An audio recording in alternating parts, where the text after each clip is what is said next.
नमस्कार, सुजस बुलेटिन में आपका स्वागत है। मैं हूं आपके साथ अभिलाषा गर्ग। एक नजर हेडलाइंस पर। मन की बात कार्यक्रम का 128वां संस्करण। प्रधानमंत्री ने कार्यक्रम में उदयपुर की शिल्प कला का किया जिक्र। मुख्यमंत्री ने सुना प्रधानमंत्री का लोकप्रिय कार्यक्रम। मुख्यमंत्री के दूरदर्शी नेतृत्व में फ्लैगशिप योजनाएं बन रही जन कल्याण का आधार। 25 फ्लैगशिप योजनाओं के माध्यम से राजस्थान का चहुमुखी विकास हो रहा है सुनिश्चित। राष्ट्रीय शिक्षा नीति 2020 के प्रभावी क्रियान्वयन की दिशा में राजस्थान का अहम कदम। प्रदेश में संचालित किया जा रहा है देश का पहला मुख्यमंत्री शिक्षित राजस्थान अभियान। प्रधानमंत्री श्री नरेंद्र मोदी ने आज मन की बात कार्यक्रम की 128वीं कड़ी में देशवासियों को संबोधित किया। मुख्यमंत्री श्री भजनलाल शर्मा ने सांगानेर कैंप कार्यालय में आमजन के साथ मन की बात कार्यक्रम को सुना। प्रधानमंत्री ने अपने संबोधन में कहा कि कृषि के क्षेत्र में भारत ने बड़ी उपलब्धि हासिल करते हुए 357 मिलियन टन के खाद्यान्न उत्पादन का ऐतिहासिक रिकॉर्ड बनाया है। उन्होंने कहा कि 10 साल पहले की तुलना में भारत का खाद्यान्न उत्पादन 100 मिलियन टन और बढ़ गया है। इस दौरान प्रधानमंत्री ने G20 शिखर सम्मेलन के बारे में बात करते हुए कहा कि देशवासियों की ओर से उन्होंने विश्व के नेताओं को जो उपहार भेंट किए उसमें वोकल फॉर लोकल की भावना का विशेष ध्यान रखा गया। श्री मोदी ने बताया कि उन्होंने कनाडा के प्रधानमंत्री को चांदी के अश्व की प्रतिकृति भेंट की, जो राजस्थान के उदयपुर की बेहतरीन शिल्प कला को दर्शाती है। उन्होंने इस बात पर प्रसन्नता जताई कि वोकल फॉर लोकल की भावना को देश के करोड़ों लोगों ने अपने जीवन का हिस्सा बना लिया है। मेरे प्यारे देशवासियों, मैं आप सभी से हमेशा वोकल फॉर लोकल के मंत्र को साथ लेकर चलने की बात करता हूं। अभी कुछ दिनों पहले G20 शिखर सम्मेलन के दौरान जब विश्व के कई नेताओं को उपहार देने की बात आई तो मैंने फिर कहा वोकल फॉर लोकल। मैंने देशवासियों की ओर से विश्व के नेताओं को जो उपहार भेंट किए उसमें इस भावना का विशेष ध्यान रखा गया। G20 के दौरान मैंने दक्षिण अफ्रीका के राष्ट्रपति को नटराज की कांस्य प्रतिमा भेंट की। ये तमिलनाडु के तंजावुर की सांस्कृतिक विरासत से जुड़ी चौलकालीन शिल्पकला का अद्भुत उदाहरण है। कनाडा के प्रधानमंत्री को चांदी के अश्व की प्रतिकृति दी गई। यह राजस्थान के उदयपुर की बेहतरीन शिल्पकला को दर्शाती है। जापान के प्रधानमंत्री को चांदी की बुद्ध की प्रतिकृति भेंट की गई। इसमें तेलंगाना और करीमनगर की प्रसिद्ध सिल्वर क्राफ्ट की बारीकी का पता चलता है। इटली की प्रधानमंत्री को फूलों की आकृतियों वाला सिल्वर मिरर उपहार में दिया। ये भी करीमनगर की ही पारंपरिक धातु शिल्पकला को प्रदर्शित करता है। ऑस्ट्रेलिया के प्रधानमंत्री को मैंने ब्रास उर्ली भेंट की। ये केरला के मन्नार का एक उत्कृष्ट शिल्प है। मेरा उद्देश्य था कि दुनिया भारत के शिल्प, कला और परंपरा के बारे में जाने और हमारे कारीगरों की प्रतिभा को ग्लोबल मंच मिले। मुख्यमंत्री श्री भजनलाल शर्मा के कुशल नेतृत्व में राज्य सरकार आपनो अग्रणी राजस्थान के संकल्प को साकार करने के लिए 25 प्रमुख योजनाओं को फ्लैगशिप प्रोग्राम के रूप में लागू कर रही है। इन योजनाओं के माध्यम से महिलाओं, वंचित वर्ग, किसानों, ग्रामीणों और शहरी नागरिकों के सर्वांगीण विकास पर फोकस किया जा रहा है। राज्य की आधी आबादी के उत्थान के लिए लाडो प्रोत्साहन योजना सहित नमो ड्रोन दीदी, सोलर दीदी, लखपति दीदी, बैंक सखी, कृषि सखी जैसी पहले महिलाओं को आत्मनिर्भर बना रही है। वहीं मुख्यमंत्री स्वनिधि योजना के जरिए शहरी क्षेत्रों के श्रमिकों को विशेष अल्पावधि ऋण उपलब्ध करवाए जा रहे हैं। खाद्य सुरक्षा पोर्टल के माध्यम से पात्र परिवारों को खाद्य सुरक्षा से जोड़ा गया है।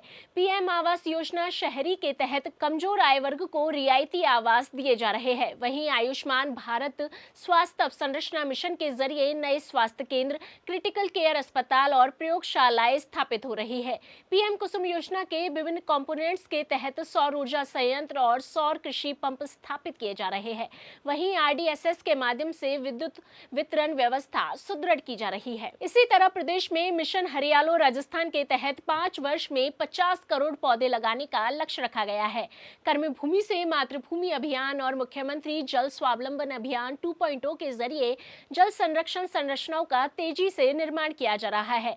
गरीबी मुक्त गांव योजना, अटल प्रगति पथ, पीएम ग्राम सड़क योजना और पीएम आवास ग्रामीण के जरिए गांवों में सड़क, आवास और पेयजल जैसी सुविधाओं का विस्तार हो रहा है। बता दें कि गांवों को खुले में शौच से मुक्त करने के लिए स्वच्छ भारत मिशन ग्रामीण को भी फ्लैगशिप योजना घोषित किया गया है। पीएम कृषि सिंचाई योजना के तहत सिंचाई साधनों पर अनुदान दिया जा रहा है। स्वामित्व योजना के माध्यम से ग्रामीण परिवारों को संपत्ति कार्ड जारी कर कानूनी अधिकार प्रदान किए जा रहे हैं। वहीं शिक्षित राजस्थान विकसित राजस्थान की अवधारणा को मजबूत करते हुए मुख्यमंत्री शिक्षित राजस्थान अभियान के जरिए गुणवत्तापूर्ण शिक्षा सुनिश्चित की जा रही है। साथ ही ग्रामीण युवाओं को प्रशिक्षण उपलब्ध कराने हेतु ग्राम पंचायत स्तर पर अटल ज्ञान केंद्र स्थापित किए जा रहे हैं। बता दें कि प्रदेश भर में स्वच्छ भारत मिशन शहरी के तहत कचरा और सीवरेज प्रबंधन को सुदृढ़ किया जा रहा है। अमृत योजना से शहरी पेयजल आपूर्ति में सुधार हो रहा है।